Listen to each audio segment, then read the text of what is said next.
been another action-packed last week of Marvel news coming right to you a few days after the D23 Expo. So much to get into. So much to say. Welcome back to the Marvel Mingle Podcast. My name is Will, and as always, we are going to discuss all things going on in the Marvel Cinematic Universe. I'm joined here by Nick once again, who made his Mingle debut last week. Well, I guess it's about 2 weeks ago at this point. The last episode. We're going to try to do consistent uploads as much as we can. We're still trying to figure out the setup here. It's a lot different doing it in this apartment-style living room setting than my home basement room studio. You know, be gentle. It's a multi-purpose. We're gentle little. Yeah, we're figuring it out. We're doing it. Hopefully, week by week, we're trying to stick with it. But this week, we have a lot to get into. So much action-packed show for you guys. As you might have seen, we have a few trailers. We have a few official announcements.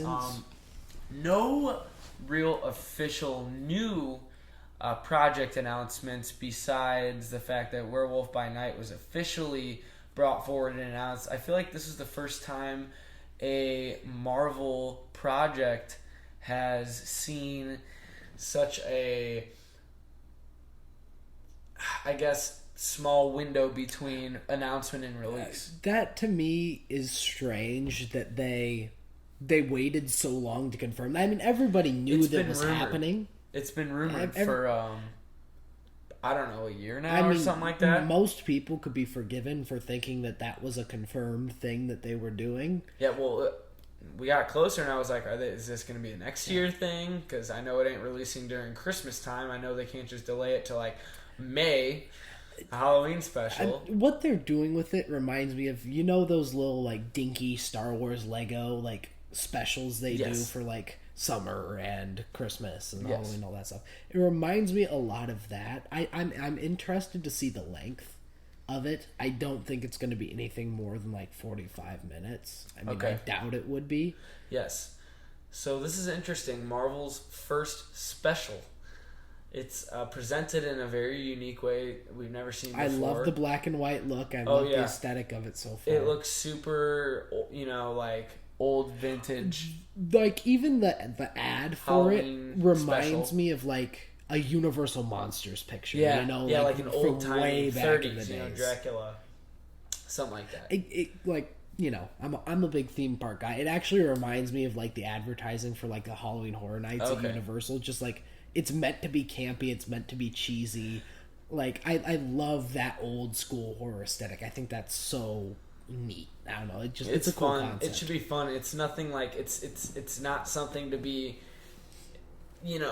dissected into several different, frame by frame. Obviously, it's going to be very standalone. I mean, we have new rock stars to do that, but yeah, obviously a very standalone thing. I don't know that anything would come out of this, but it very well could. Everything makes its way back around to some pocket of the MCU, but I think it is really cool that we get a glimpse of Man-Thing in the trailer, looking very creepy.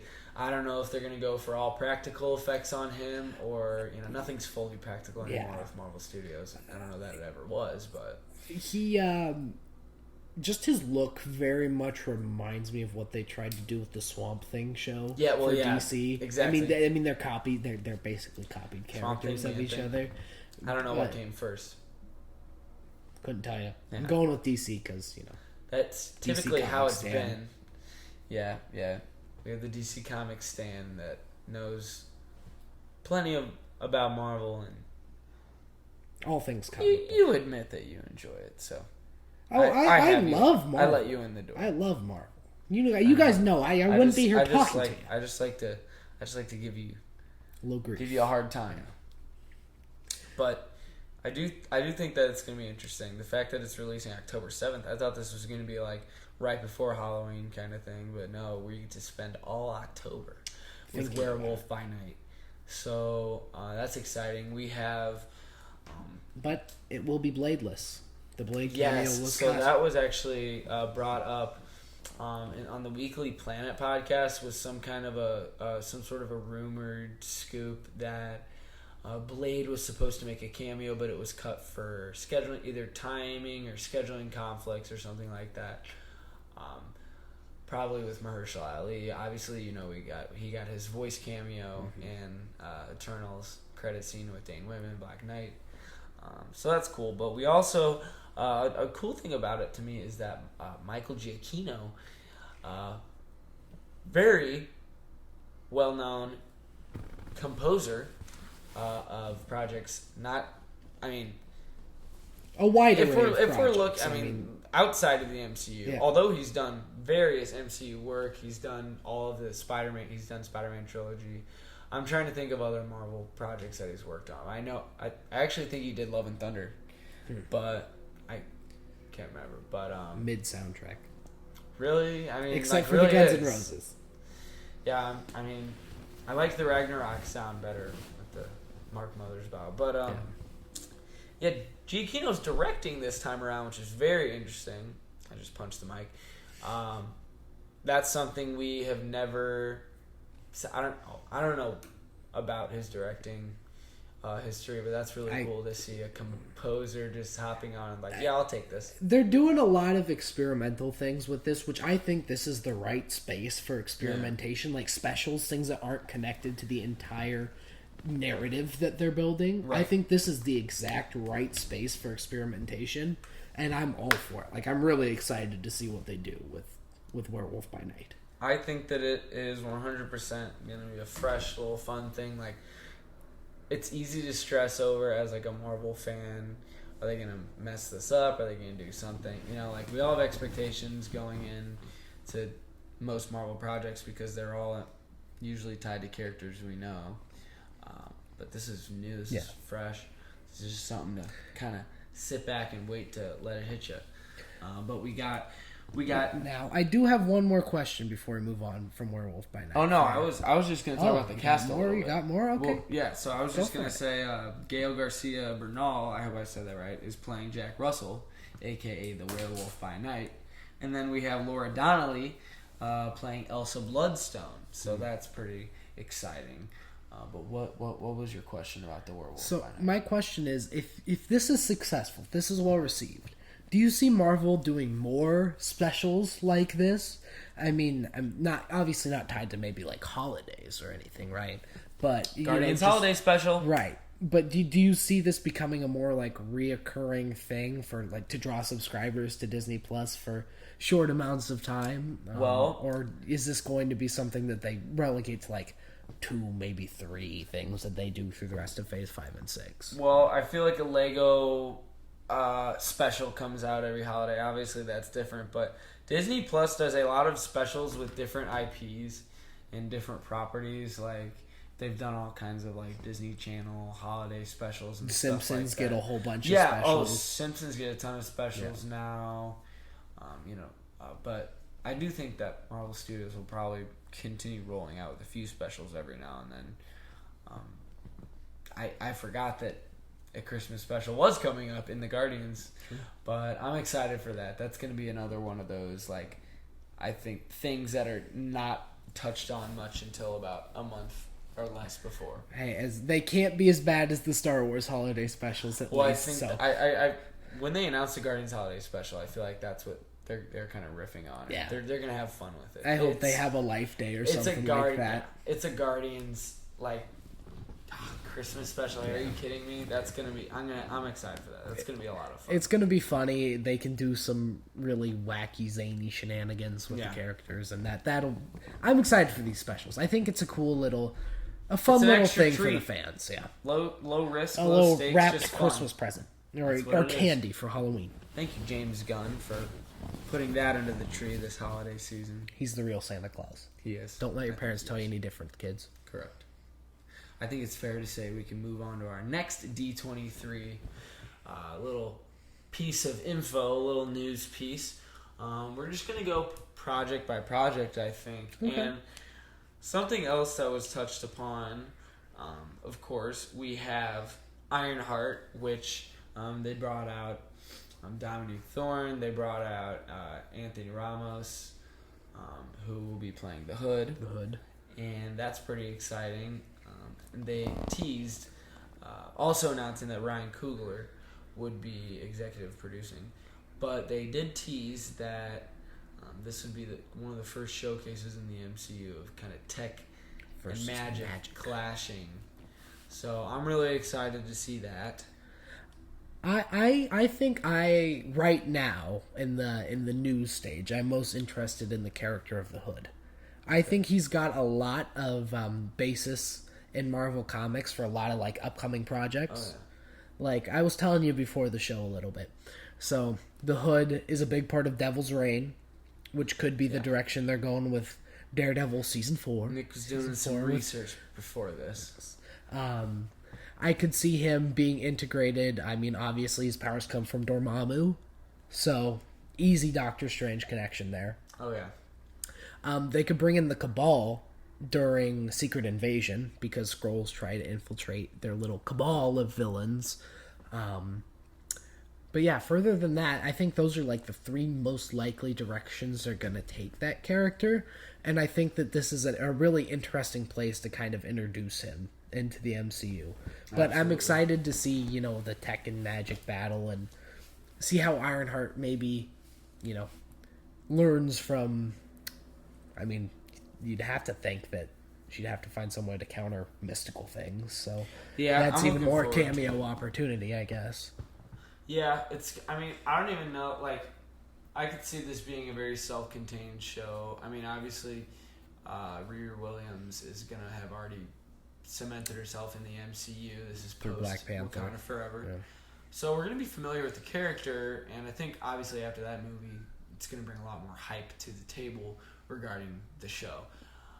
But, yeah, I could see a post-credit scene of Wakanda Forever easily being the lead into Ironheart, or even a little teaser, a little trailer like they did with they stuck the Multiverse of Madness trailer in No Way Home post credit.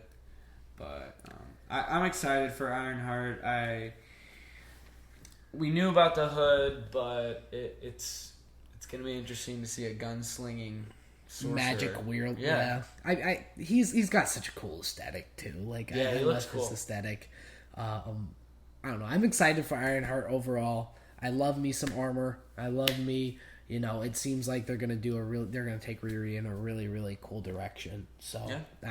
I'm excited to see it. Is there any other big news out of Ironheart from D23? Anything the folks need to know about? There's not too much really at this point. It was just one of the continued kind of rolled out progressive announcements. Not too much. I know a lot of footage was shown for each project. I can't recall if any Ironheart footage was shown. I don't know that it was, but clearly nothing huge because we didn't hear very much about it. But I think it's fair to say that we can move on to the next D23 tidbit. So bring us along, Will. Choo-choo the train, conductor. So something that was left out of San Diego Comic-Con, the only project I believe that was not touched upon at all at San Diego Comic-Con that was talked about at D23 was Echo. Or not Echo, sorry, messed that up. It was Armor Wars. With Don Cheadle. Don Cheadle came out kind of representing that show. It was confirmed to take place after Secret Invasion. Okay. Which we'll get to Secret Invasion. He's popping up all over the place again. Yeah, Don Cheadle. So, I guess confirmed Don Cheadle gets through Secret Invasion. That's good. But he came out and basically said that they would start filming next year. And that, I guess it's just kind of a lead-off after Secret Invasion. We really don't know many plot details about it. Remind me, Ironheart comes before Secret Invasion? I think Secret Invasion comes first. I mean, before Armor Wars. It should, yes. Ironheart should come before because they're already filming. They don't film until next year. Obviously, Ironheart is going to lead into Armor Wars with some sort of the events that happen. I feel like Riri Williams has a very good chance of being in Armor Wars, especially if maybe Rhodey comes in as another mentor. Mm-hmm. I could see, He knew Tony personally. He could. I mean, he's been War Machine for he's 20 years now. He's so another. like, He's already. He's a legacy character. We talked about how Ruffalo was a legacy character, and that's Don Cheadle. I love double that for Don Cheadle. Yeah, absolutely.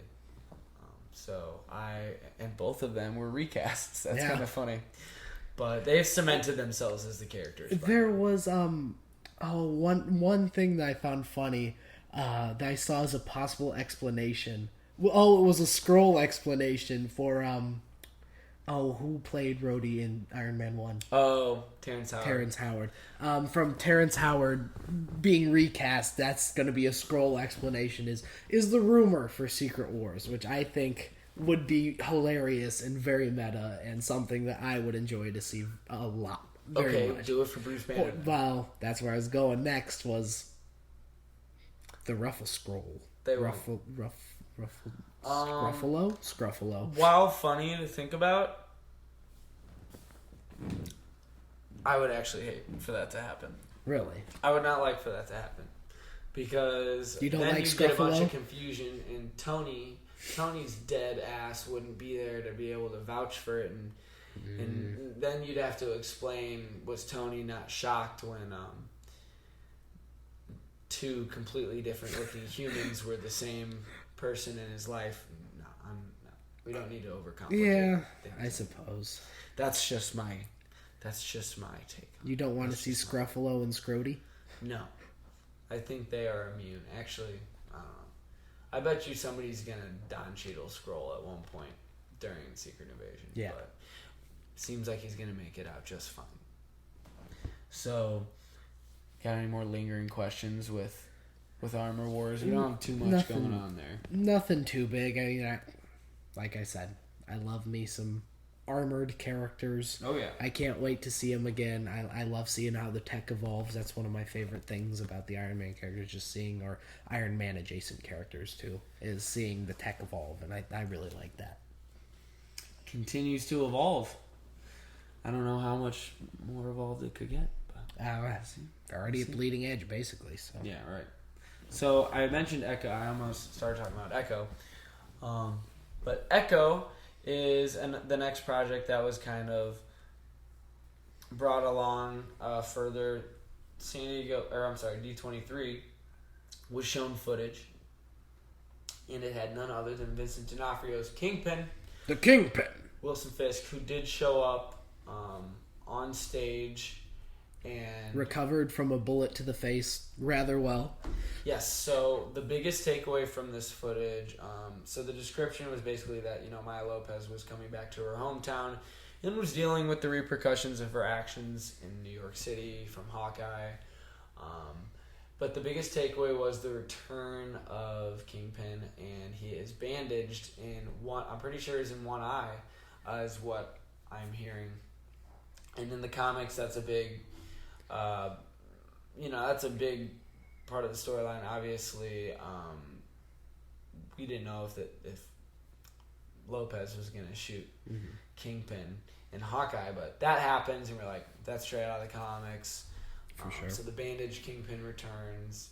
Obviously, it's not going to do very much to him, but that's okay. I don't really need Kingpin to have a scar on his face for the rest of the... I think we'll be fine, considering his... I mean, it does get a little frustrating to see people survive what should be fatal wounds consistently. Given the Fisk that we've seen before, bloodied up by Murdoch, I think that, we saw the more... I don't know how to say it. In Hawkeye, he was a little bit more metahuman in his strength too. He's like a weeble wobble. You hit him so many times and you don't fall down. Like he gets absolutely decked by a car, and he just gets right back up and is like, "I'm the Kingpin still." All that for a drop of blood, basically. But Kingpin versus Thanos, that would have been fun to see. That would be quite the battle. Yeah, but I'm excited to see Kingpin return. It's going to be kind of obviously Charlie Cox is confirmed for Echo as well, so that's going to be fast track to Born Again, which, if you don't have anything to say about Echo... I mean, I'm excited to see Vincent D'Onofrio as always. Yeah. I think the Echo character had a really cool foundation in Hawkeye, and I mean, we've known for a while that the storyline was going to be she goes home and reconnects with her roots. And I'm really curious what they'll do with that, how they explore what her roots end up doing to her character and how that culture forms her experience. I think that'll be a really interesting part of the story. And I mean, we don't know too much, but no. I liked that character. I'm excited to see Echo going forward, and anything with Daredevil and Kingpin, and it is gonna get me excited right off the bat. Oh yeah, I'm looking forward to it, but I need to get myself more in the mindset that yes, this is Maya Lopez's show. Yeah, they're gonna have cameo roles. Yeah, but I think Kingpin's gonna be may be a main antagonist. He could. Yeah. But then you'd have like 3 shows with him as a main antagonist, and that. Well, yeah, we'll see what happens. Obviously, whatever happens in Echo has to give some sort of fast track to Born Again. Yeah, but I trust that they'll do it all in a very. I mean, clearly they have a plan for Maya Lopez, for Murdoch, and for Kingpin going forward the next few years. I'm definitely starting to see more of the overarching plan going forward from Love and Thunder. I'm definitely starting. Love and Thunder.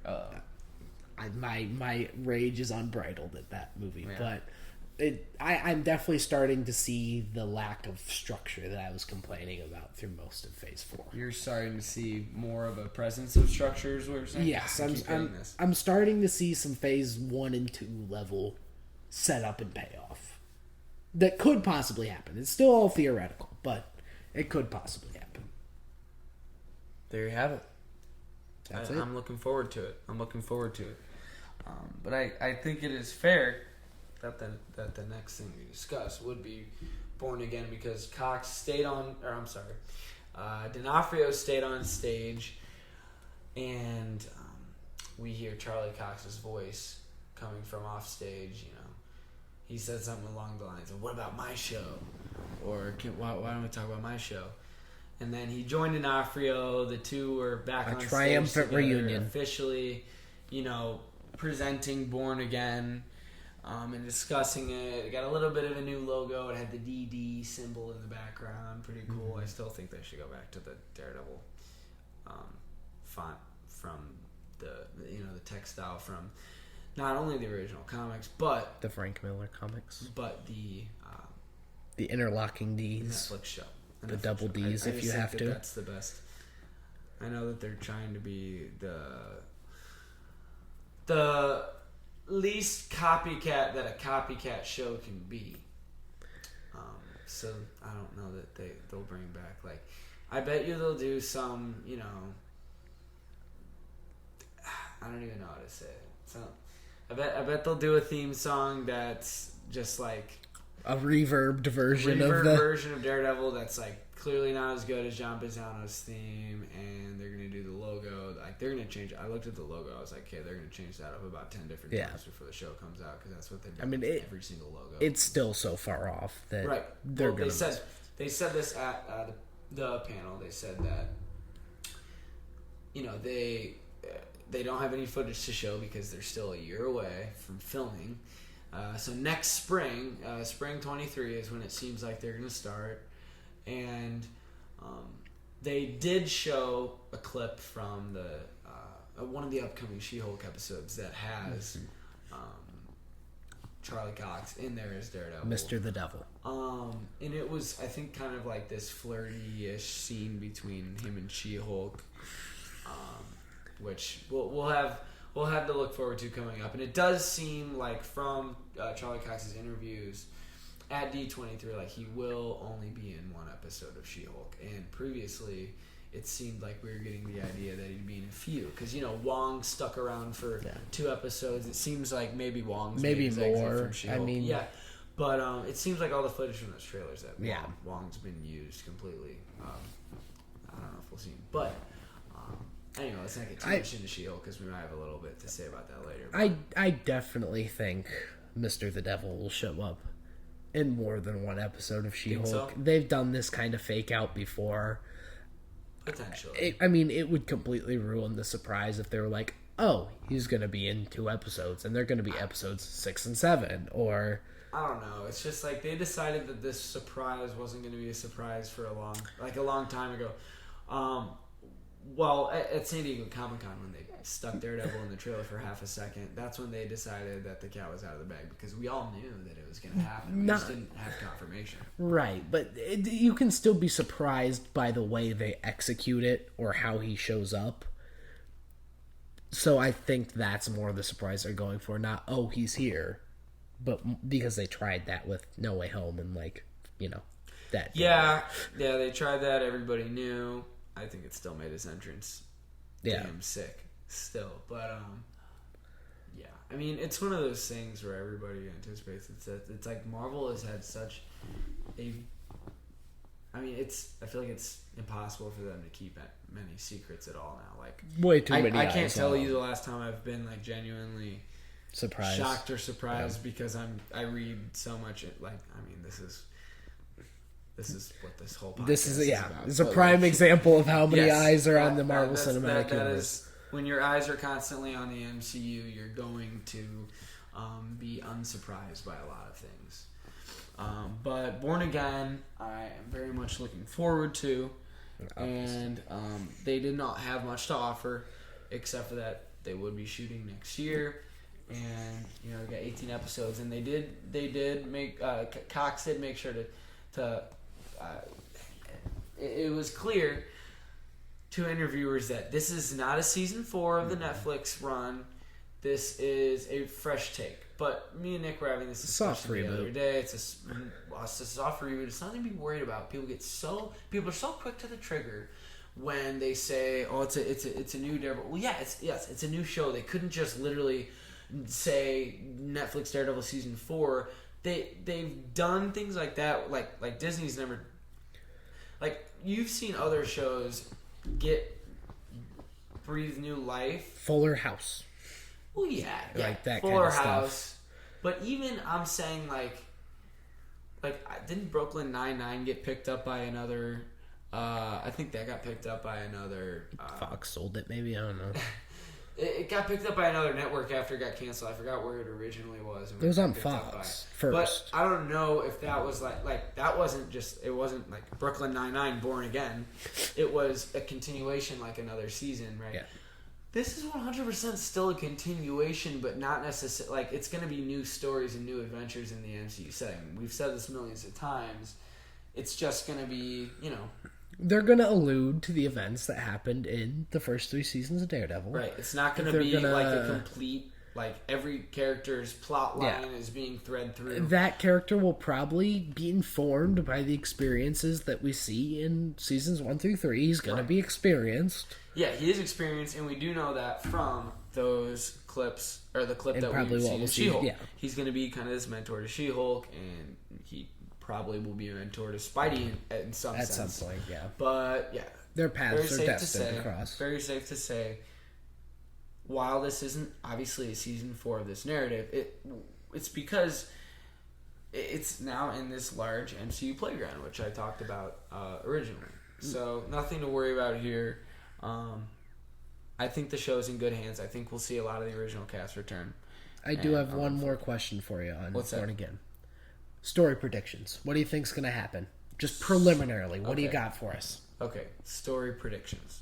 So it's hard for me to think about where we will see Matt Murdock pick up, because I'm wondering what they're going to do with him in Echo. Mm-hmm.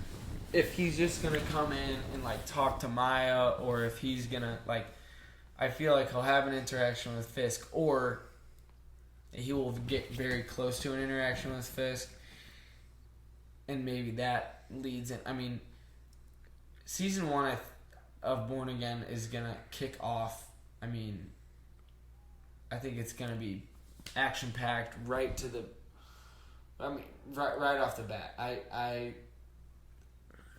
As far as storyline goes, while it is called Born Again, I think that's really just it's just a meta nod. Yeah. He is reborn into the MCU with the rest of these characters in this universe, in this playground.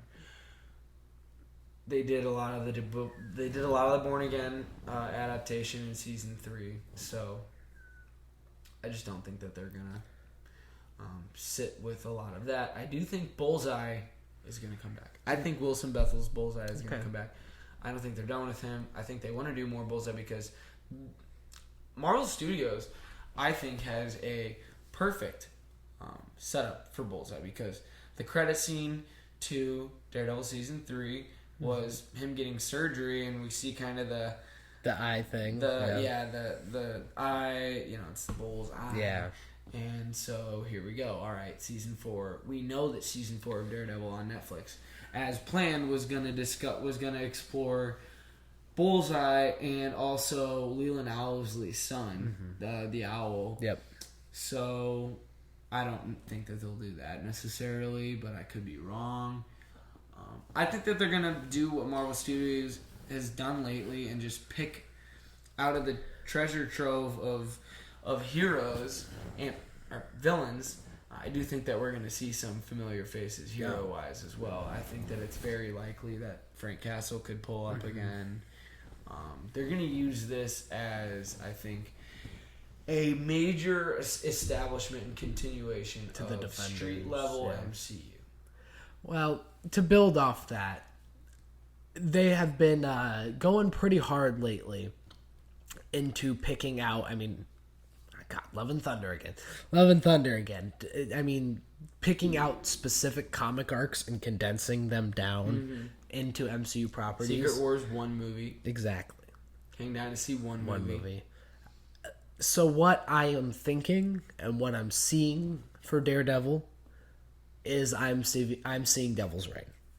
I was gonna go there as well. With the return of Kingpin, you're gonna see, they're setting up the Hood. He's a big part of that storyline. The eye patch leads directly. Eye patch Kingpin leads directly into Devil's Reign, if I'm not mistaken.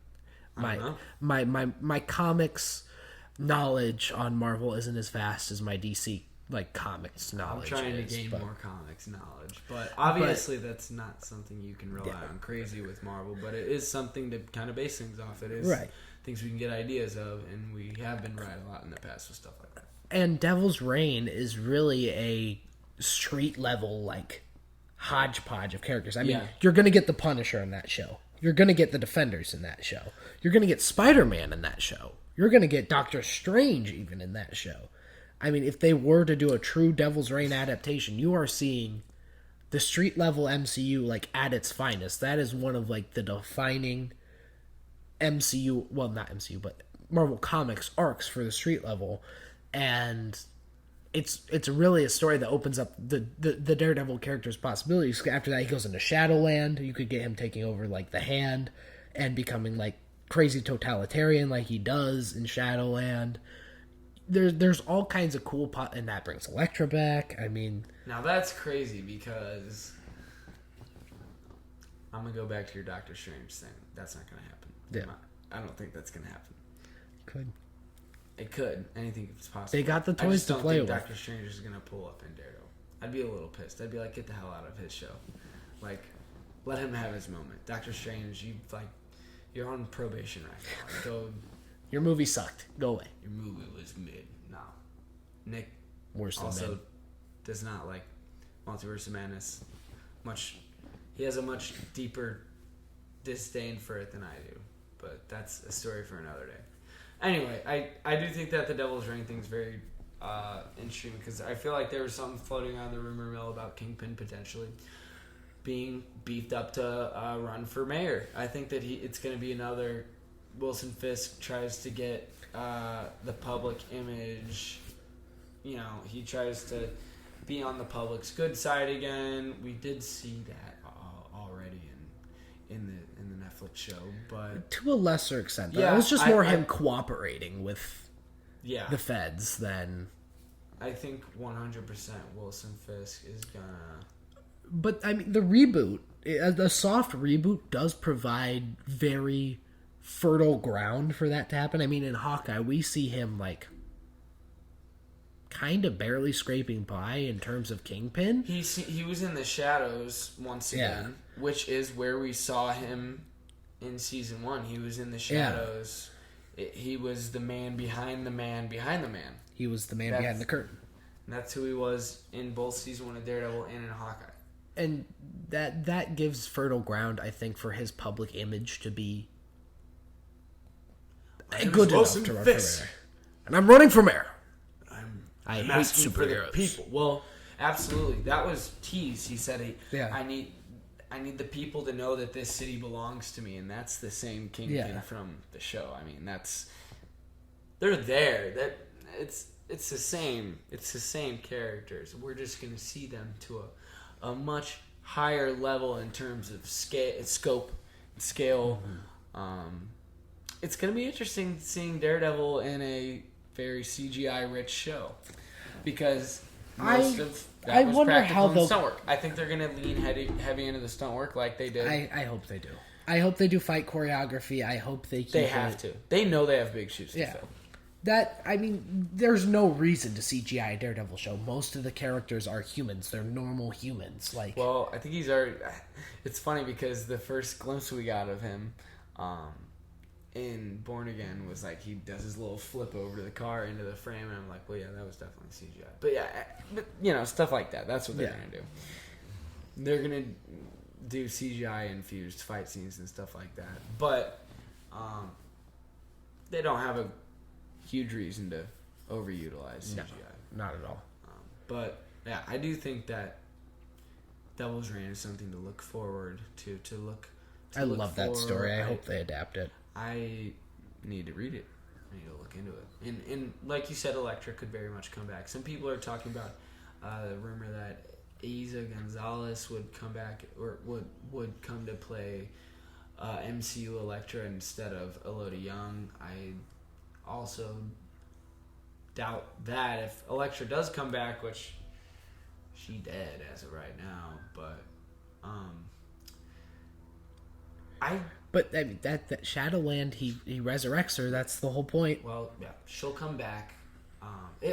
I'm saying if she does come back, if they want to utilize her again, which I could very much see Feige wanting Elektra in the MCU, I think Elodie Young will for sure come back and play.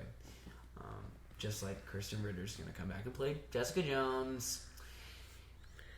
Mike Coulter, I think, will come back and play Luke Cage. I don't have any doubt there. Danny Rand, Iron Fist, Finn Jones is really the only doubt. Maybe they won't even do Danny Rand. I surely hope he gets recast. I surely hope Iron Fist is recast. Due to my continuity freakishness, I don't think they're going to pick and choose. I've seen people talk about this in different areas.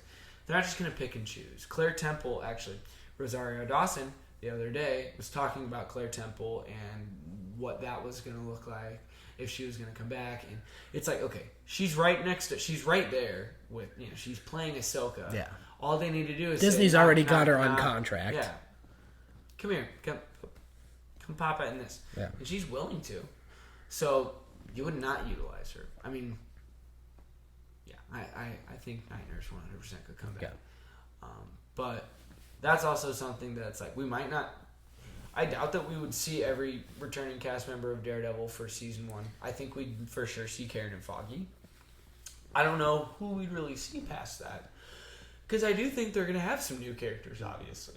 Well, they have to push and some MCU-infused existing characters to ground him into this existing narrative. I mean, Spider-Man's an obvious pick for that. She-Hulk already, I just don't know if they can... They couldn't use Spider-Man on She-Hulk.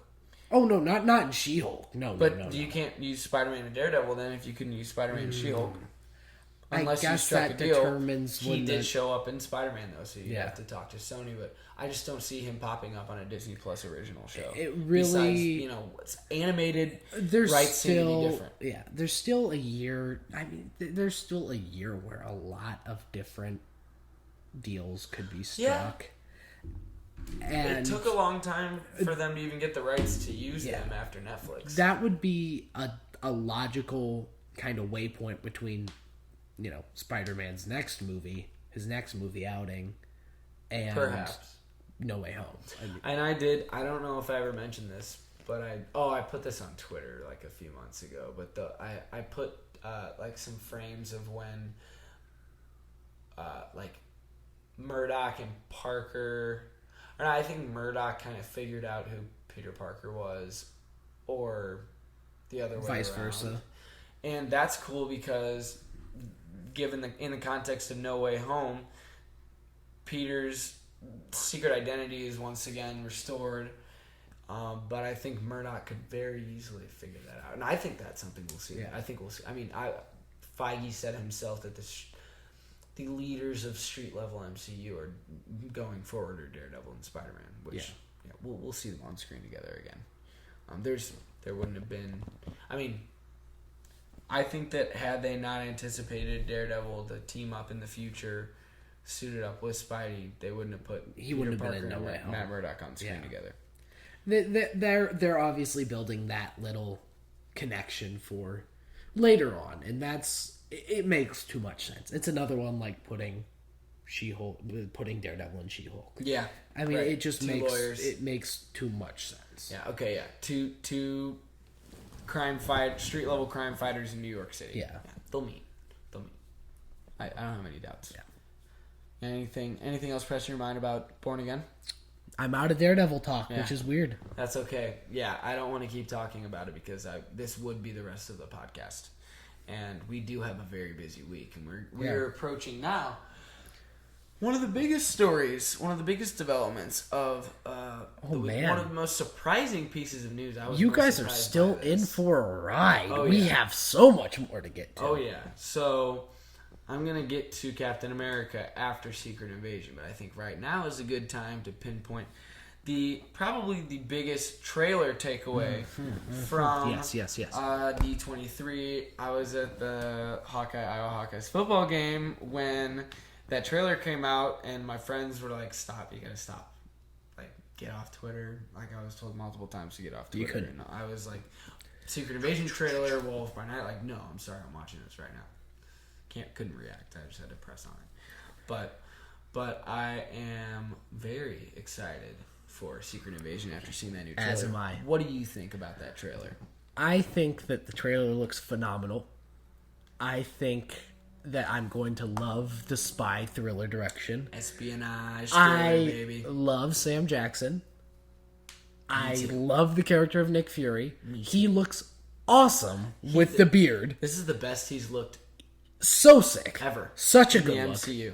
Ever since they posted that little picture reveal during Disney, this might have been Disney Investor Day like a year ago, when they showed that little picture of Fury, or the little clip, and he's got his big long gray beard, no eye patch, because that was one of the coolest little bits of Winter Soldier was he flips the eye patch up and he's like, "You've got to have both eyes open." And I'm like, oh, so cool. He is truly the grandfather of the MCU. Sam Jackson, unparalleled performance as Nick Fury. He's been killing it in every role. He was like one of the redeeming factors of Captain Marvel for me. And seeing the buddy comedy was so good with him, and he's been so noticeably absent after Far From Home. He's been busy, and this is finally what we get. He finally gets his own show. Well, this is really the first Nick Fury centered narrative. And I think that that's going to be so cool. Oh. I love the spy thriller aspect. I think that's going to be so cool, blended with the sci-fi-ness of the MCU with the Skrulls. I mean, that's like a perfect backdrop for like a you can't trust anybody kind of story. It's the very essence of don't trust anyone. Yeah. And I thought that's where they were going with the whole last time I trusted someone, I lost an eye. I'm not going to talk about that very much because I'm still really pissed off about that. That was dumb. That is one of the things about the MCU I will get really angry at. Yeah. But I'm very excited to see him looking badass as ever in what looks to be a very Winter Soldier-esque project, and I love that because I hope to see as grounded of a narrative as we can when you're dealing with shape-shifting aliens. Yeah, it's a paranoia thriller. Yeah. It's It's Among Us. Well, yeah. There seems to be MCU edition. Among Us. So there's just so much to look forward to with this. We know that Ben Mendelsohn's Talos is coming back, and we know that Don Cheadle is coming back. Obviously, the roadie will be that there a little bit earlier. Olivia Colman is rumored to be playing potentially a legacy version of Union Jack, or maybe she was like she's. We'll get a British super spy. Yeah, so she might be like the British equivalent to Nick Fury in a sense, but lots of espionage type stuff, intelligence, all that fun stuff. The trailer looked. Yeah, that's really all I can. I mean, Secret Invasion. I don't have much to say right now other than that. Like, it's one of the MCU projects I'm super hyped for. Maria Hill's coming back, obviously. Seems to be the real Maria Hill, but last time we saw them, they were both Skrulls. We knew where the real Nick Fury was, but we didn't know. It was never touched upon where actual Maria Hill was. Right. And I think it'll be really interesting to see him get back from that sword base that they had. It's supposed to be called the Saber, I think. Or, the Saber base that they had. I'm just saying, I think that's might be the name they're going for. But it's probably a sword base or something along those lines. But, it's just going to be the whole don't trust anyone thing. I am wondering who else from the MCU might pop in. It seems a lot more contained, obviously, than... I don't think this one's going to be a cameo fest unless they are a Skrull or they have been simmed by a Skrull for a while. I think we're gonna see it like DOD season. We saw some shots. I think that guy, the DODC guy, the Miss Marvel and Spider-Man No Way Home guy could very much be a Skrull. Yeah, I wouldn't be surprised if he popped up in She-Hulk because they've been doing some DODC stuff too. So, Department of Damage Control has been built up a lot, and I feel like that's going to be a big, internal, infiltration type thing. I mean, every branch of government has been infiltrated by Skrulls, apparently, so... Yeah, and it's one of those... Who knows how high up it goes? It seems so believable, too, which is something that you don't always find with MCU projects. It's so odd that they chose the one about shape-shifting aliens to be the grounded spy thriller. But it looks good. Yeah. I mean, Winter Soldier vibes, and I didn't even get those. I sort of got those from Falcon and Winter Soldier, but not to the same degree. No. And so I'm just looking forward to that. I hope it's gritty. I hope it's grounded, and I hope it really focuses on the Nick Fury character because I can't get enough of him. Yeah, I hope they don't. Oh well, actually, I don't think this is his final act. I mean, I surely hope not. Well, I'm saying I don't think this is something we have to worry about him dying in because he's already been fake out. He's already been fake out killed before in Winter Soldier. Can't kill that guy. That only lasted about 30 minutes. So, and I think he's gonna. I thought he was gonna show up in the Marvels. I'm pretty sure he's gonna. He has Captain Marvel connections, so I thought I heard that he was gonna pull up again, but that could be. I mean, that'd probably bridge the gap, like how he got back from the Saber base. Well, there's gonna be a lot of explaining to do. It's been very up in the air what he's been up to, so we'll finally get those answers. And this whole, maybe we'll get flashbacks, Young Fury again, because they were talking about things that have been 15 years in the making. But also in the MCU, 15 years time is around the time of 2010. Yeah. So who's to say? There's a little gnat. There's a little gnat flying in my mic box here. But I'm looking forward to it. Me too. I'm excited. I think it's my most anticipated project that they really previewed in depth. Absolutely. I'm looking forward to it. I would say this is probably a good segue to get to another very anticipated project. Also announced at D23 was... You'll get it one day. Captain America New World Order got a bit of an update. We have, obviously, Anthony Mackie donning the Stars and Stripes, but... Wonderful. A surprising villain, and like I said, probably my biggest takeaway from you've been so D23. excited about this one. Oh, yeah. Tim Blake Nelson returns for the first time since 2008, Incredible Hulk, to play the leader. Samuel Stearns, and he's finally going to be the leader. He's going to be the main villain. He's going to lead us into a new world order. Somebody commented on somebody's Instagram post about like the news about this, and they're just being such a tool about it. But yes, we will see him leading a new world order. But when the director was talking about his role in it, without really getting very much into it, it was just the fact of the leader. They will be exploring his intelligence and how that is a threat, and this was what it was supposed to be described as a paranoia thriller. Here's my question. One, do you think that he will be the main villain of New World Order? That's how they're advertising. Two, do you think that AIM would come in somewhere around here? AIM? Yes. Well, you have to remember AIM has already been around in the MCU, technically, right? With Aldrich Killian, they can very much pick it up as like all the. I feel like AIM isn't the malevolent thing that it is in the comics.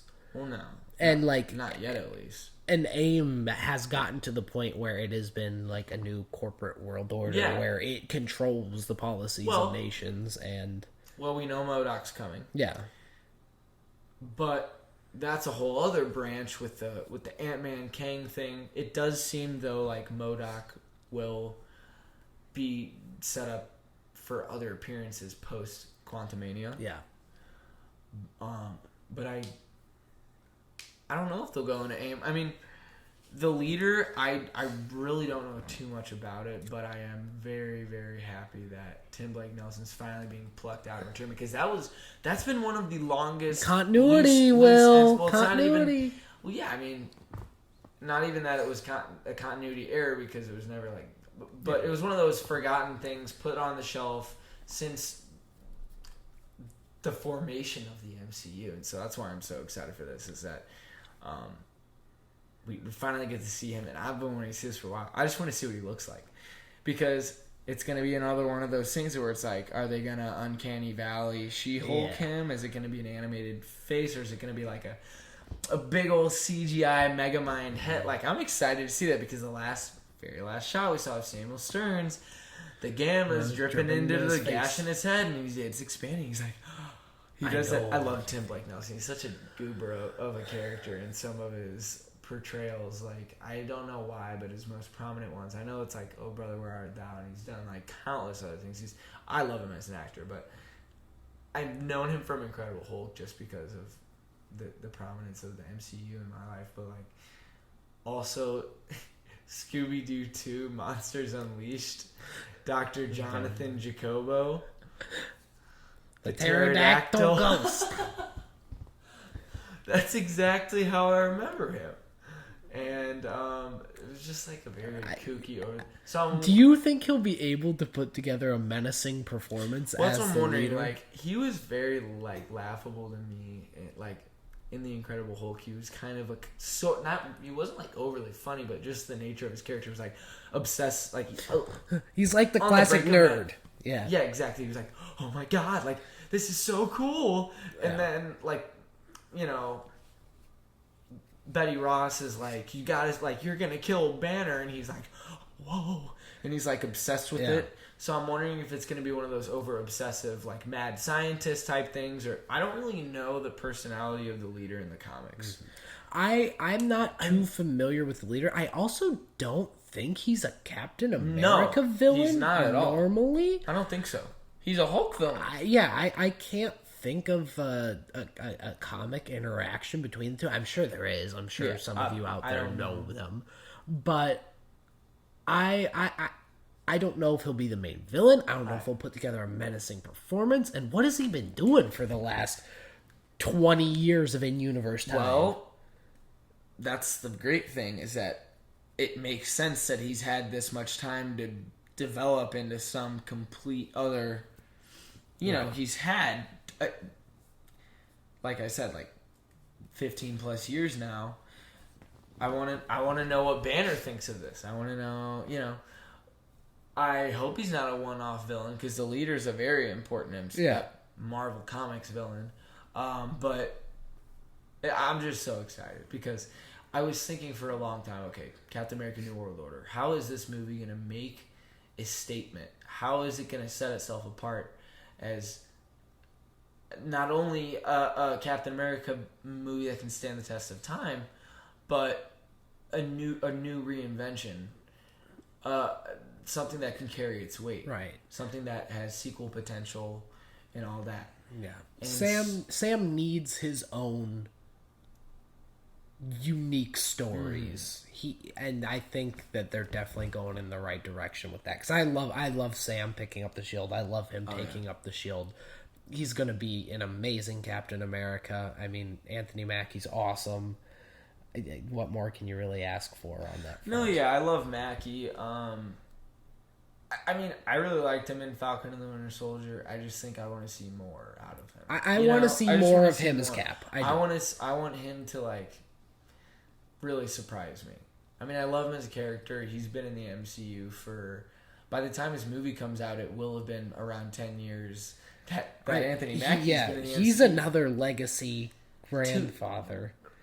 Well, I wouldn't put him as grandfather, but he's been around for a hell of a time. He was in Age of Ultron. I mean yeah, he was. Well, no, I'm saying like, you know, he was introduced in Winter Soldier early enough that the fact that he just pulled up in Age of Ultron. I always forget about that because he didn't have. He didn't. It's not like he suited up as the Falcon until the very last scene of the movie where he was introduced as one of the new Avengers. But it's not till now that we see him in a leadership position in the Avengers as Cap. He's always just been Falcon, but yeah, he's an Avenger. But I'm just excited to see like. I'm glad that he's come into his own. I love the arc of him picking up the shield. I absolutely adore that. They did it so well in Falcon and the Winter Soldier. That was the strongest part of the show for me. Like I think him versus like the public eye, you mean, or the personal, or just his personal journey to pick up the shield and like reinvent what it means to be Captain America. And I think honestly that is more compelling than maybe even Steve Rogers as Captain America. Okay. I really do. The thing is that, you know, it's very modernized. Steve Rogers' story is now iconic. You know, the man out of time, and now we get to see what happens when he's gone, and he gives you the shield, and you've got to call the shots. It's like I don't want to say coming of age because it's not like he's a teen, but like he is. This will be him becoming the symbol that people need him to be. It makes a lot of sense that where the Falcon and the Winter Soldier stood now, because now we can pick up in the movie he will have already been Cap. Yeah. So that's exciting. I'm just looking forward to seeing what they do, and the fact that the leader, not even a veteran villain, his first outing as a villain, but a veteran MCU character, although he was in one movie for only so long, he's been around.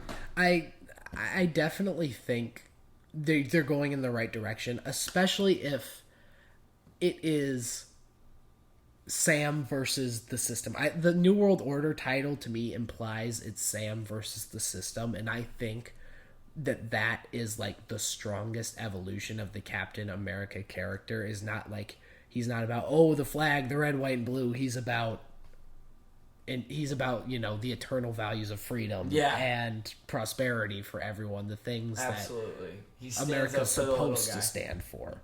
Absolutely. And I think that would be such a great place, because they kind of dabbled in it with like the little nomad look that Steve had going on in Infinity War, but I hope they go full on into that in New World Order, and I think that's 100% the right direction to go. Oh yeah, I'm super excited. Needless to say, Sam, you know, fully suited, going up against I'm just excited to see the leader too. I'm super pumped. You got anything else about New World Order? I think that's it. Cool. I think that's it. I think it is time to discuss the elephant in the room. Besides the other very exciting pieces of news we've had, Thunderbolts was officially announced at San Diego Comic-Con, but we've always kind of had an idea of that for a little while now. It's been heavily rumored. Since Thunderbolts has been thrown around, though, William Hurt is now, he passed on. And so, Thunderbolts being in the essence of, Thunderbolt, Ross, Red Hulk, who's going to be on the team? Obviously the MCU has done their different iterations and different versions of prominent comic book teams, but who's going to join? The big standouts that people would have assumed with Abomination coming back for the first time in Shang-Chi, since Incredible Hulk, and then Abomination returns once. What did I say? Shang-Chi, yeah, and then She-Hulk. He pops. He's currently still in. We have more to see of him. It was pretty much assumed that he was going to pop up, and then Zemo coming back in Falcon and the Winter Soldier. It was starting to make sense. These characters are reappearing. You got Yelena. By the end of Falcon, we have Zemo cooped up in the raft, almost waiting to be broken out, something like that. But we get the picture reveal, we get the cast reveal at D23, and we have disappointing. Yelena Belova, Red Guardian, Taskmaster. So 3 characters from Black Widow. Way too heavy. And then we have Bucky Barnes, which was a very surprising addition from, for the Thunderbolts team. I don't know. I'm not a big Thunderbolts expert, but I didn't think that Bucky was a very integral part. But I could be wrong. But we also have... who else am I missing here? Ghost. That's who else we were looking at, yeah. So we had Ghost, Red Guardian, Yelena, Bucky, John Walker. John Walker and Taskmaster. So we have half of Falcon and the Winter Soldier, half of Black Widow, and then Ghost. Ghost was also a pretty predictable one. We thought Ghost was going to pop up, which is cool. Ghost is good. I would like to see Ghost get some more development. Yeah. You just want to go through them one at a time and see what we like and what we don't like about them. Absolutely. So let's start with Yelena Belova. Okay. That was a pretty clear one. Makes sense. She's next in line for Black Widow. Obviously, right. Scarlett Johansson's, in her footsteps. Florence Pugh is one of the most, talented, not up and coming. She's most prominent actors that are. She's one of the biggest MCU actors, hottest on the block MCU actors right now. She's popping up and everything. So, I was not surprised at all to see that, and I'm looking forward to her. My Thunderbolts is supposed to be very villainous. And the Yelena they have set up in the MCU is, less so in Hawkeye, because she was very motivated by revenge. Right. But she's a very heroic character. Yeah. Her actions in Black Widow were very heroic in general. And really the brunt of the brutal work she did was because it was the toxic red Black Widow pixie dust. Yeah. But I guess I could see her becoming I guess, was it said in Hawkeye that she's like a contract killer now, or like a mercenary of some kind? Well, Val comes in at the end of Black Widow, and she tells him to go after Clint. Yeah. That always messed with me a little bit because, she would know about how much Clint meant to Widow but whatever. I just don't see her as a villainous character. Maybe they're going to go in the direction that isn't villainous, it's just gray area characters. Well, that seems to be what it is, in the sense that Val's picking, it's like, none of these villains, it seems like this is shaping up to be the MCU's version of the Suicide Squad. But up until we saw this lineup, there really is a lack of villainy in this team. John Walker is really the only one that I can think of that's like a true villain. But at the end, he had a bit of a turnaround still. Not completely, but he realized that he effed up. He realized that Like after he remade his own shield and went after it, and he was kind of like, "Oh man." I mean, there's a difference between realizing you messed up and acting upon. Yeah, I get that. I'm excited to see John Walker. I thought he was really good in Falcon and the Winter. I thought that was also one of the strong points, was that he was just like so like Wyatt Russell was so easy to hate. Yeah. No, they made him very, very... You know it's a damn good actor if you just love to hate him as a character, but then it's like, wow, you could see the anguish. The way they started him off being like, maybe kind of like, oh, maybe he's not like a horrible guy at first was good, and then they slowly were like, yeah, no, this guy's the worst, which is really great, and the way that I mean, portraying him as like the bad nationalistic side of like Captain America, and then Sam gets to be I mean that's Falcon and the Winter Soldier talk, but I love that juxtaposition in those two characters.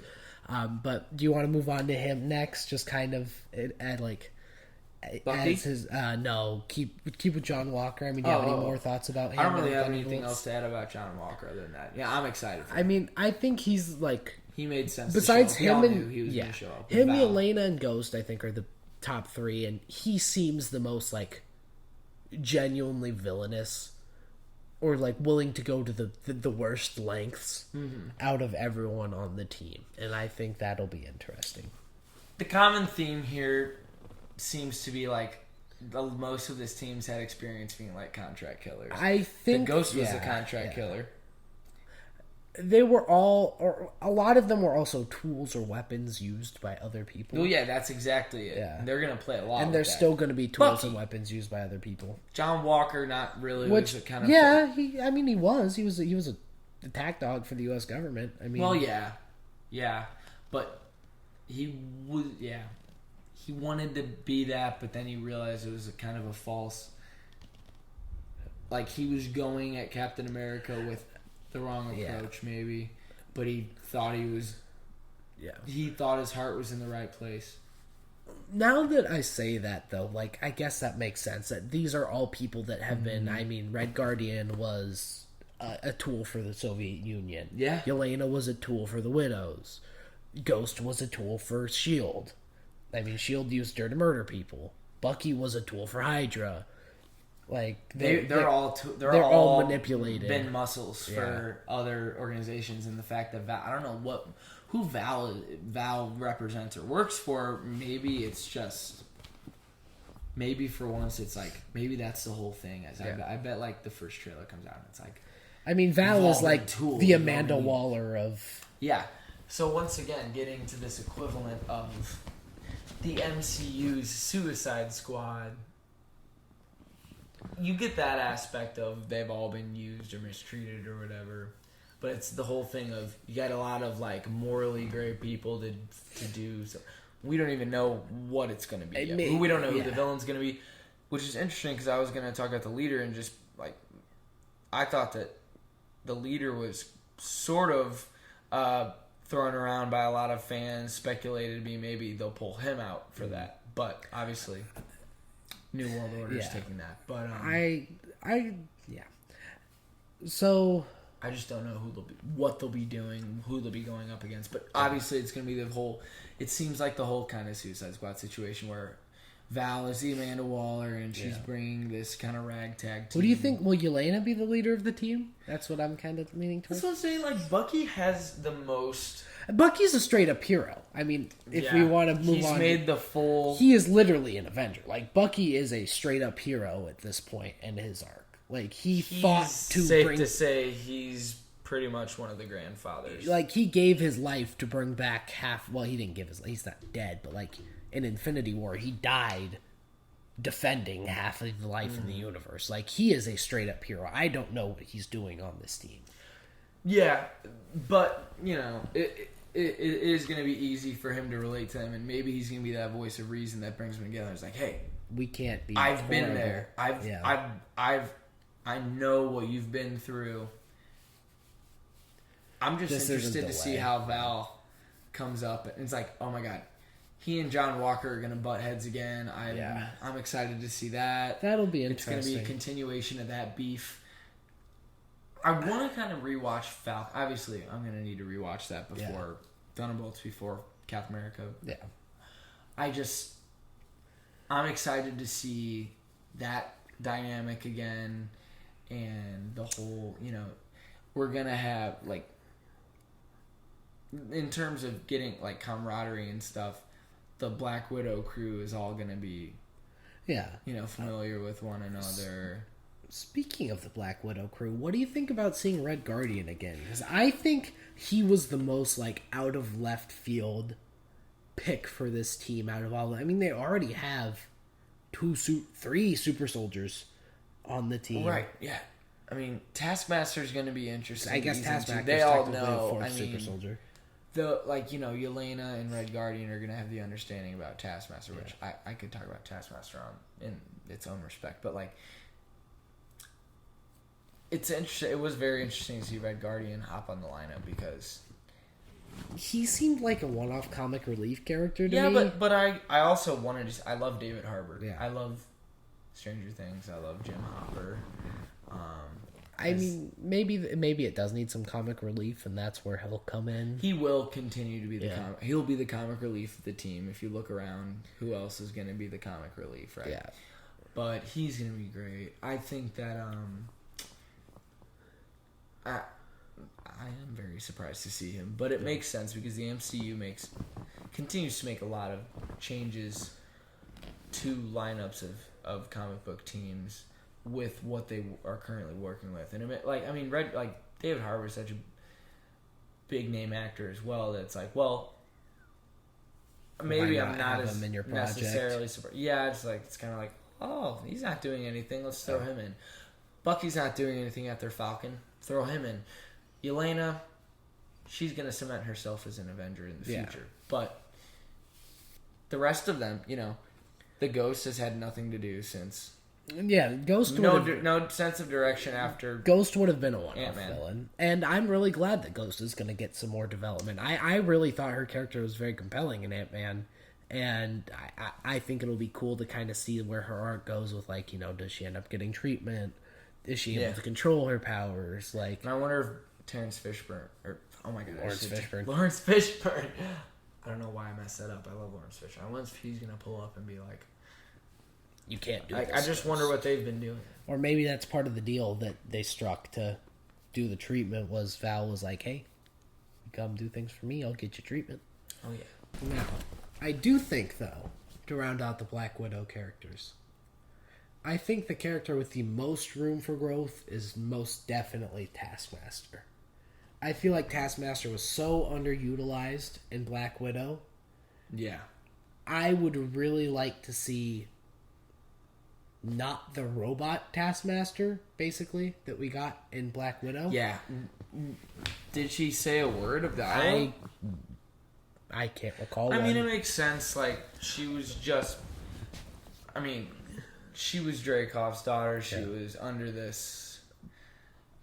But there was no reason to throw away a villain as cool and as deep in the Marvel lore as Taskmaster is. To being like Dreykov's daughter. To being just no dialogue robot. Like, I have... That is my own... I think the character was underutilized. That's my only problem with the character. Yeah. I wish they would have given Taskmaster more to do in that movie, and I hope Thunderbolts gives them the opportunity to develop that character. I really, really do. It did confirm that her actress is returning, so I'm just very interested to see that. She does have the most room for growth. You're right. We've seen more of every other character. We've seen so much of Bucky. Makes you wonder if he's going to sit back, but also most likely he will be one of those leaders. We haven't seen much of Ghost, even though she was the villain, quote-unquote villain of Ant-Man and the Wasp. But besides Taskmaster, who obviously has the most room, I think Ghost does as well. But yeah, a lot to explore with her. I even if they make, smug, I'm better than you, like Masters is in the comics. Like, I even just don't that know would Tony be Masters preferable to... I mean, he's very smug. He's very like, I'm better than you. I know everything about you. I know you better than you. Like, that kind of thing. Okay. But, like, even if they did that, that would be preferable to... You know. Yeah, just stand still. Yeah. Yeah, okay. So, yeah, that's going to be interesting to see. I don't really have much else to say about Taskmaster just because there's not too much to say. Yeah. It's simply, well, I hope we get a compelling storyline for her. I hope we end up rooting for her by the end of this. She deserves her due. Yeah, I think absolutely. I definitely think she could also end up being one of the most sympathetic characters on the team. Yeah, is it gonna, like, you know, we've seen Suicide Squad. There's standouts of the team. Yeah.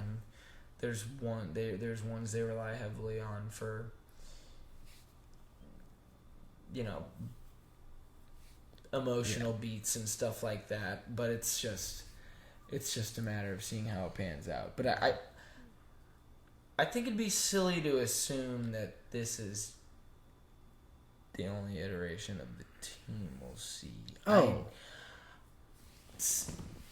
Even though Zemo and Abomination weren't on that lineup, that's what was very surprising to me. Is like, it just seemed like they were they were destined to be there, and they were very obvious choices.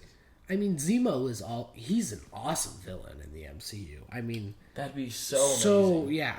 I mean, it would add more Falcon and Winter Soldier connections, and, well, I guess also Civil War. He made the most sense to show up as a Thunderbolt. And he would be the most villainous person on that entire team, besides Abomination. The unpredictable, like, it'd give more of those Suicide Squad vibes. Once again, not that I'm trying to say that, but I do think it'd be important. It's important to set up the whole ragtag team of, can you trust everybody on the team? And Abomination would have been another great wild card, an actual villainous character. Yes, except for She-Hulk, which makes him... Okay, but I do think that he's kind of calling his bluff. We talked about this I think he's last bluffing. week. I think he's bluffing. We thought he was bluffing. A lot of people think he's bluffing. I really hope he's bluffing. He has so much more room. He's going to continue to come back in more stuff than She-Hulk. Maybe Zemo is their surprise wildcard cameo. Maybe Abomination will be like a surprise wildcard cameo. I just hope Zemo's not the villain, or Abomination's a second time. I don't think Abomination is a second time villain, but like, that team I don't think is geared to fight a superpowered threat. I mean, they have essentially 4 super soldiers, Black Widow, and Ghost. Ghost is like the only like meta-human that's not a super soldier. Yeah, I really wonder how they're going to utilize her powers and how she's been handling that. Like I said, I don't know. But I think they're definitely equipped to take on a more, like, human-based threat. They can't, like, go toe-to-toe with, you know, a magic-wielding entity or something. This will be, I think, another very... Because, you know, none of these are all very practical characters. They all have very practical, real-world ties. Abilities. No magic, no nothing. So... I'm excited. I mean, like, I'm a little confused. Me too. More than anything. I don't know if disappointed is the right word for me. I know a lot of people are disappointed. I'm a little disappointed in the lineup. It sucks a little not to see Abomination and Zemo. I was really looking forward to seeing that. I would probably substitute Red Guardian, and as much as it pains me to say Bucky, for Abomination and Zemo. Bucky just does not fit on this team. I just think that they have entirely more room. Like the Suicide Squad was much bigger, and it was one of those things where you just didn't know who was going to get picked off and killed. But I don't think that. I think that's the one thing at the MCU. They're not going to kill anybody. I could very much see everybody surviving. They're not going to kill anybody. Everybody. You heard it here first, folks. They're not going to kill anybody. Yeah. I don't think that's gonna. I really don't think that's going to happen. It's very doubtful. But I do think there are more characters on the team than we see so far. I want to be right about that. I hope so. I hope that lineup that was at D23 is not the only one. But Val definitely is going to be cool to see again. Mm-hmm. I love I love Julia Louis-Dreyfus. I'm excited for it. Her and her friends. Her and all of her friends. I don't know. We have a lot to look forward to. She was in Friends, right? No. Oh, is that what you were What referencing? sitcom was she in? She was another Seinfeld. Yeah, Seinfeld. I don't like either of those shows. I am a famous Seinfeld he likes hater. to be different and hate Seinfeld. I am a famous Seinfeld hater. So I don't really know. And he told me this the other day that he hates it, but then he hasn't watched it. You haven't watched it, and you're. I watch clips of it. It's Seinfeld. Unfunny. Oh my it's god. Unfunny. Oh my god. So unfunny. I don't even know what to say to you right now. Like that. It's like you just want to sound. It's like you just want to sound different. I do. I can't. Oh my god. Oh my. Okay. We have to. I live for this. We have to go to the next. Yeah. He knows the reactions he gets out of people. That's why he likes to talk about this. So. Yeah, you can be happy. You got your screen time now. The internet knows you hate Seinfeld. Congrats. It's true. Congrats. Everybody disagrees. Jerry Seinfeld is coming after you. Leave a comment if you hate Seinfeld too. I want to get some comments on this show, so don't completely follow that. You can comment about other things. Just tell him how objectively wrong he is in the great grand scheme of things. The grand calculus of the multiverse. So that's really the big things to get off our chests from D23. I do think we've touched upon all the major things of D23. Yeah. Is there anything else sticking out to you that you really want to highlight? Nothing D23 wise. The only other thing I can think of, I mean, do we want to give our little impressions of our extended footage of Spider-Man? Yes. This is the next thing I was going to get into. We talked about in the last episode what the extended cut of Spider-Man No Way Home would include. The more fun stuff version is what they officially called it. But it starred. It was marketed this time around with all three Spideys and Matt Murdock and all that.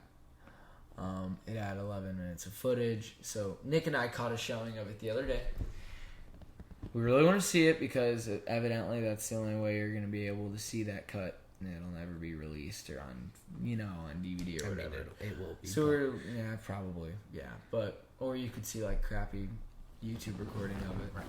But what did you think? First impressions of the more fun stuff cut. Did it live up to the expectations? What were you looking for? I'm happy to get any more footage of that movie. I love No Way Home. I can't heap enough praise onto it. I mean, sure, it's inconsistent sometimes, but I love that movie. It was so good. Best Phase 4 movie we've had so far. One of the best MCU entries we've had so far, I think, in my humble opinion. So some standouts for me. I really liked all the Midtown High news segments. I thought those were hilarious. Me as well. I loved like all the character we got in those. I loved how they were like very poorly put together on purpose. Like, oh yeah, the classic green screen fuzz and all that. I loved the Midtown High segments. Those were like the highlight for me. Like I laughed out loud. Yeah. We were the only ones in the theater. We had a private screening. So, it was awesome. So we just talked and laughed the whole time. It genuinely drew like real belly laughs from me, and that's really cool. We were enjoying it very much. Obviously, loved the extra Murdoch. We didn't get one extra scene of Murdoch. Too much of him. I think it's safe to talk about this now that it's actually out of theaters forever. So. Yeah. So yes, more Murdoch. One extra little scene. A little more bonding with Happy. I liked that. Classic. It was a nod to Jon Favreau playing Foggy Nelson in the original Daredevil movie that was Ben Affleck. A stinker. Yeah. But Happy stopped sweating. That kind of, like I guess we could probably get into it a little bit since probably most of the people haven't seen it. But yeah, it was just one scene where they're talking to the DODC and like Happy's sweating a bunch and Murdoch can sense him sweating, and he's like, "How do you do that?" And It's fun little character interactions. But it interactions. came in a lot later in the movie than I thought. It was like way into the second act, right? Because that also fills in really where Happy was that whole time. Because that's right before he goes back to his apartment. Yeah. And he pulls up and all the madness. Yeah. But we got a lot of extra little lines with... We had that whole extended scene with the Spidey, like...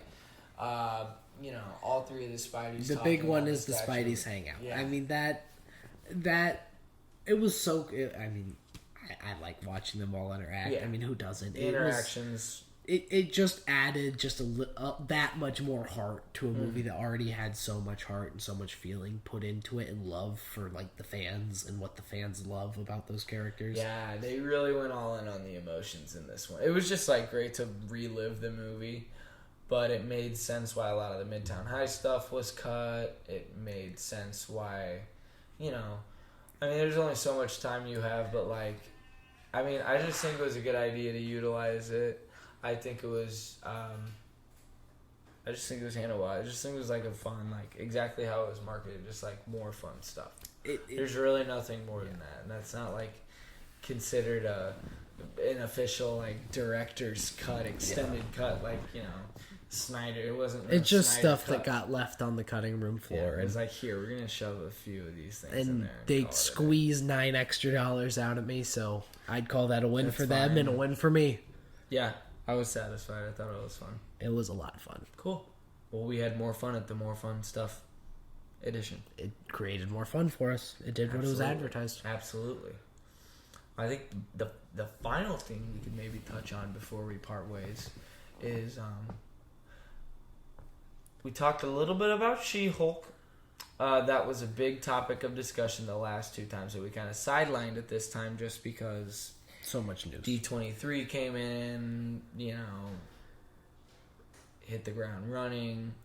We had to sideline that. But since the last time we put out an episode, there have been two more. Episodes 3 and 4. Episode 3, we saw a little more of Abomination, which is a lot of fun. Episode 4, we get more Wong, and then we get Madison. Which... I think she was really funny. Oddly a standout addition. Yeah, I didn't think you were going to like her, actually. But really?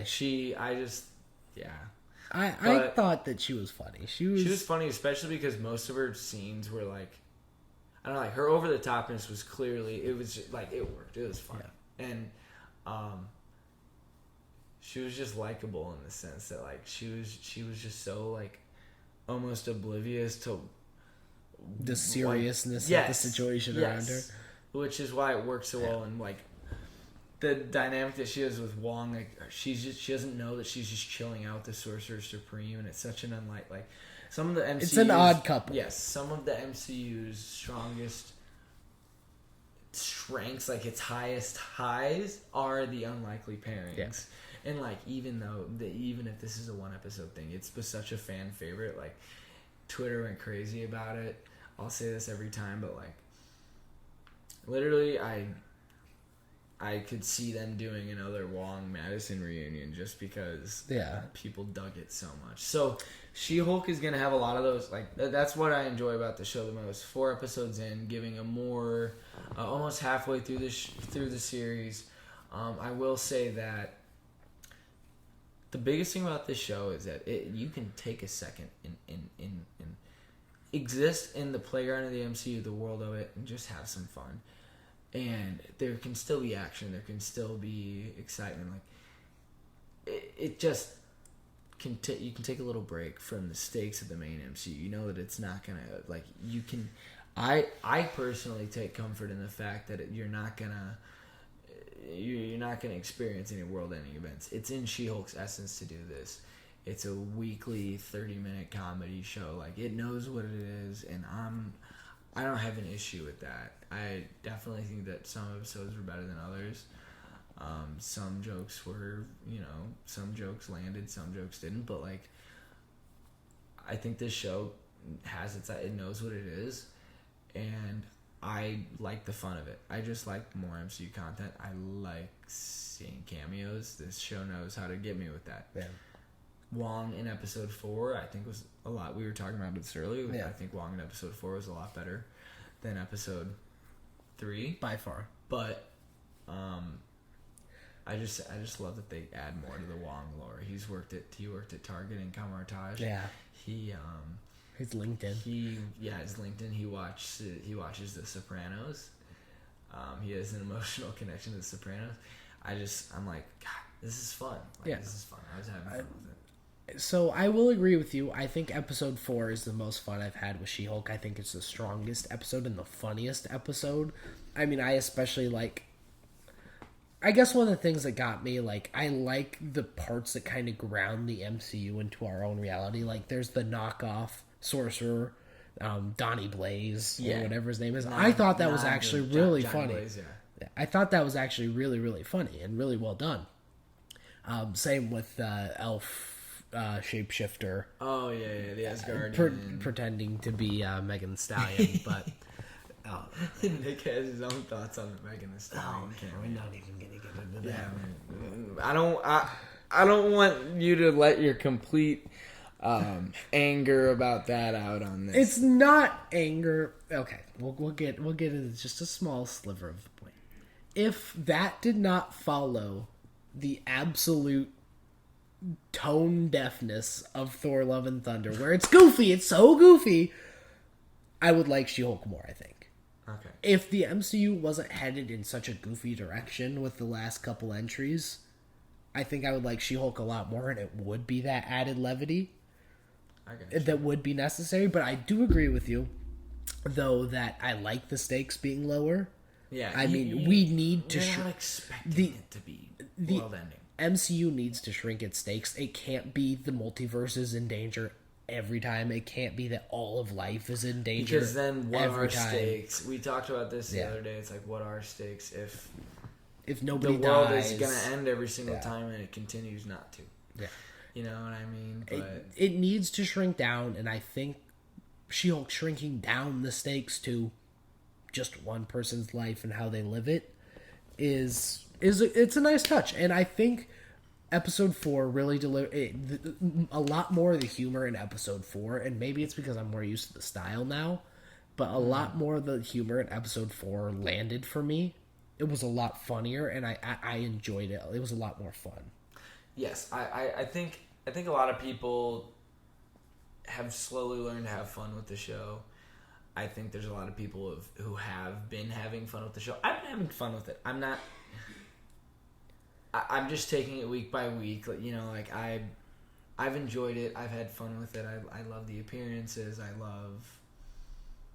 just love that it knows its place in the MCU. Is, you know, it's just, you know, you haven't seen a project yet that just deals with the everyday weirdness of the MCU. Yeah. Like, imagine living in that world on a day-to-day basis, going where to somebody your job. can pretend to be Megan Thee Stallion. I mean, right. Like, and whatever. And I'm not angry at that point, Will. It just is. It's one of the most cringe-inducing things I have ever seen in my entire life. Like, I wish you all could have seen it. I curled up in the fetal position after watching the She-Hulk twerk scene. Okay. Yeah.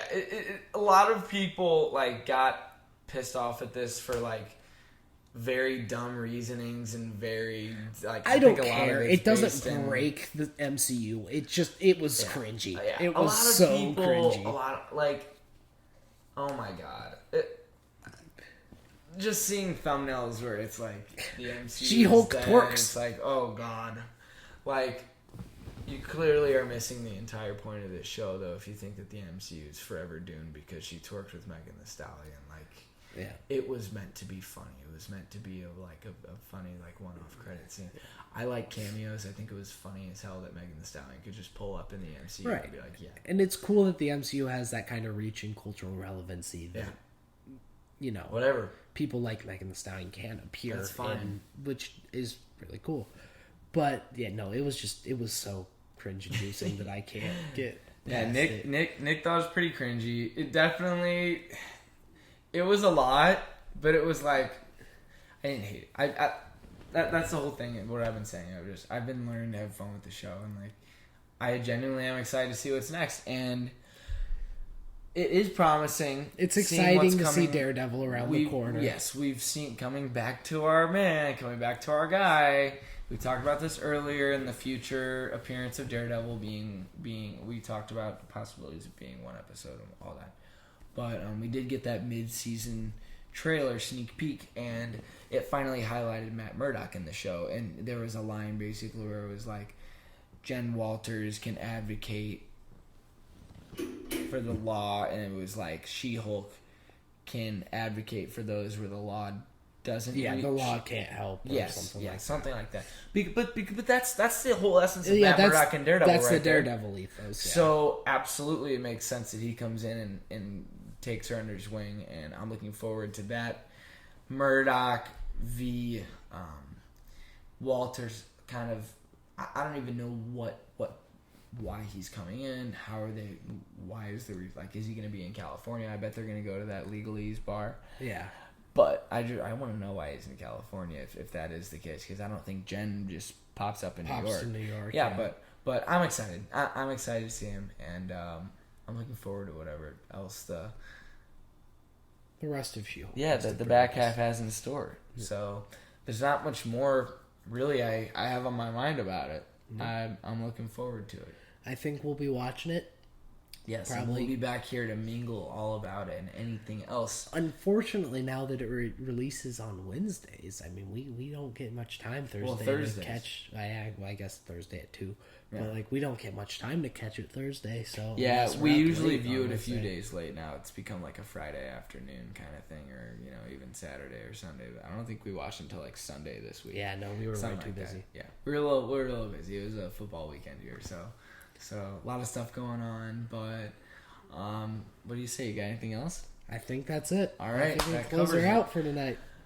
This might be the longest episode in Marvel Mingle history. I'm excited to edit this for a really long time. I want to continue to see this grow. I hope you guys enjoyed this. Please, as always, let me know. Give me any pointers, anything that's on your mind. What do you think I can do better? What do you think we can do better? What I can do better. Yes. And what would you like to see us talk about? And remember to tell us you hate Seinfeld. Oh, yeah. To tell Nick how much he is wrong for bashing on something he has not given a chance. That's all I'm going to get into. But thank you for watching this Marvel Mingle. If you made it to the end of this, then wow, congratulations. That's pretty impressive. That's kind of surprising. That's a lot of me talking. So thanks for watching. We'll see you next week. Let us know what you want us to talk about, because we will pick up on your topics. We'd love to. We really want to know. There's always some intriguing questions that we want to bring to the table. We don't want to always roll it out as like here's this piece of news, here's this piece of news. We do want to do it a topic by topic thing, but we also want to start answering your questions, because I think that's really important. So thank you. Thank you for hopping into the Marvel Mingle this week. We appreciate it. Good to see you. Enjoy it. Just remember, it's all connected. It's all connected.